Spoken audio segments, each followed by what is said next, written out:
You can use it then. I'll use this. That makes you look a lot cooler. I don't need something to make me look cool. You know, it started as just a fun little project that we were going to work on.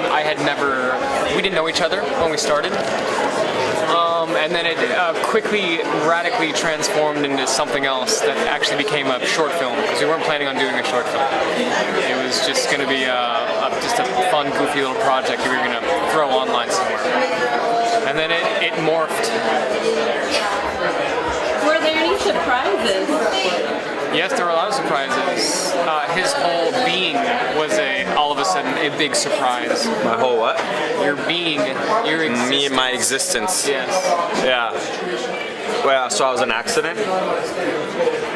Yeah. It was a happy accident. I don't know. I was kind of really fucked up. Am I allowed to curse? Yeah. When I was in the bathtub and I had a girl with me in the bathtub. Did you see any of the films? Oh, yeah. And Kyle, I guess, filmed that. I was kind of not focusing on Kyle, so I thought that was funny that was in the movie. He kind of kept mostly everything in there, but he probably cut some stuff out. I don't know. There's a light in my face. It's okay. It's necessary. There is a lot of animosity against you from other DJs and people in the music industry. What? Why? Because he essentially doesn't know what he's doing. No, because I didn't. He keeps getting jobs and money. No, I did it in a short. And the cycle is just perpetuating itself. Despite his ineptitude. No, I did it in a short amount of time, and I did what they couldn't do, and I think it's all jealousy. Kind of why our film is not in South by Southwest. It's jealousy. I think everyone's just jealous.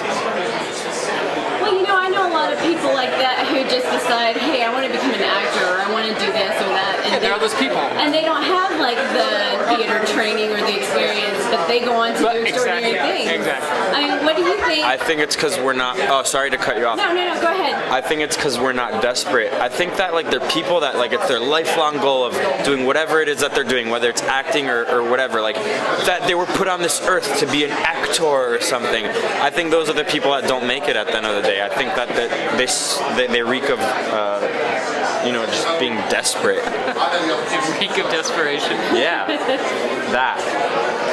So when did you start like getting the calls? Like when did things turn around for you?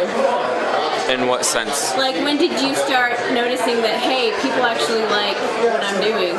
Immediately. And it can be a career. Unfortunately. It's good kind of DJ culture as it is right now. There used to be like kind of a skill set or like a talent pool, and now you can it's mostly just an image and a cool factor, and you can show up to parties with a laptop or an iPod, and they're going to give you a huge paycheck, and you're not really doing much. You're essentially hitting play, and you have a playlist, and that's it. I can say the same about his directing and editing skills. I think a lot of us are like guerrilla people. Like we just like. Yeah, don't hate, man. Don't hate. I'm a hustler. I'm a hustler. It's just it is what it is, and that's what it is. I'm a hustler. You could say that. You could say that you're a hustler. But what do your fans? What do you think your fans appreciate about you? I'm like a lot of people look to like religion or like politics, for leadership, and I feel like I might be a leader in the party industry, and I think that it's the least harmful out of the three I just mentioned. Partying, politics, and religion. I think partying is probably the safest thing to join, Well, in the film you said that you stay away from drugs. I don't know if that's true or not. But you could, even if you do tap into that, you seem to be like, not like those people who are just, that's what they do and I'm not gonna lie. Talent. I'm not gonna lie. I've done drugs and I don't plan on really stopping, but I don't make it my goal to do drugs all the time. I don't see anything wrong with it if you don't let it control your life. I mean, I'm not hurting anyone. So, and I'm not telling people to go do drugs. You know, it's more about music and going out and having fun and meeting people and, you know, getting out of your comfort zone, right? I mean, where else are kids these days going to meet girls, right? I mean, college? I didn't go to college. So who is an artist that you've worked with that has kind of intimidated you? Like you're like, wow. I think I intimidate them. But wow. That's a good question. David Bowie? I think David Bowie would be one that I would like to work with that I would probably be intimidated by. Other than that, they don't intimidate me. I feel like famous people don't intimidate me or musicians or what. I mean, no. I mean, I probably, like I said, I probably intimidate them.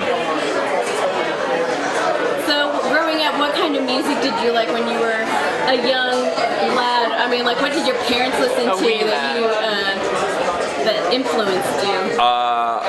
It's funny because I would listen to, like with, you know, going to school, in the car ride to school, like would listen to the Beatles and the Rolling Stones and all that. And out of those two, actually, like I obviously, like any little kid, loved the Beatles. But then as I got older, I actually appreciated the Rolling Stones a lot more. It's something that when you're young, you don't really understand the appeal of the Rolling Stones, like when you're that young. But as you get older, like they grow on you because you kind of get it. Also, I mean, like the Beach Boys and all of that stuff. So, well, my website focuses on the film industry. Is there something that interests you, like to maybe do something in film? I mean, besides the documentary, maybe like be involved in a film and be involved with a musical score or something like that? I actually had my hand in producing a Paris Hilton movie a couple years ago. That didn't go so well for me. But I don't know. I'm open to doing anything new. But the one thing that I do know is that whatever we do in the future, whatever I do in the future, it's not going to South by Southwest. If it becomes like a huge film that makes it into like Sundance and whatever film festival, and it gets so much buzz in South by Southwest, like, oh please put in our film festival. I'm gonna say no, South by Southwest, fuck you. You're a bunch of film school dropouts who don't know a good movie if it hit you on the head. I mean, this movie about me is a music movie. It's like a movie about the state of the music industry. I mean, you could look at it in a million different ways, and the fact that it's not in a music film festival, like, is mind-boggling. They're probably just a bunch of jealous, like, I don't know. I don't. You know, I feel like if this movie was about like me as a starving DJ on the streets of New York, you know, that had a broken down laptop from 2002 and like had a sign that said, "I'll DJ for money, I'll DJ for blowjobs," or whatever, then it would have gotten to the film festival because, oh, it's about a down and out guy, you know, poor guy. But you know, just because it's about me as like an up and coming like rising star in the DJ scene, and it has nothing but good things to say about me, the fact that it's something good and positive, you know, probably that's why I didn't get in. I don't know, but you know, I love, what is it, RXSM Film Festival? Is that, I love them for it. I've been rambling about it. Also, yeah, my phone's been tapped. I don't trust anyone here. Kyle? So your impression of Austin is negative. Have you been here? No, I love Austin. Okay. I love Austin. I have not been here before. Okay. But no, it's from what I've seen so far, it's beautiful here. But certain festivals here are not welcomed in the brain of me. So what's next for you? Man, we're talking about doing a like 90-minute version of what we made, because I have a lot of big things coming up, like big gigs coming up. I plan on going to Europe also for some gigs, so I want him to come out for that and like really go big with this next film. And just keep on doing what I'm doing. I'm happy where I'm going. I don't really plan so far ahead just because things manage to happen for me. And I have a question for you, besides what's next for you. As far the music rights? Because I know it's like really hard to get the rights for a film. How did you work around some of that? Just made some phone calls. That were only that simple for everyone. Yes.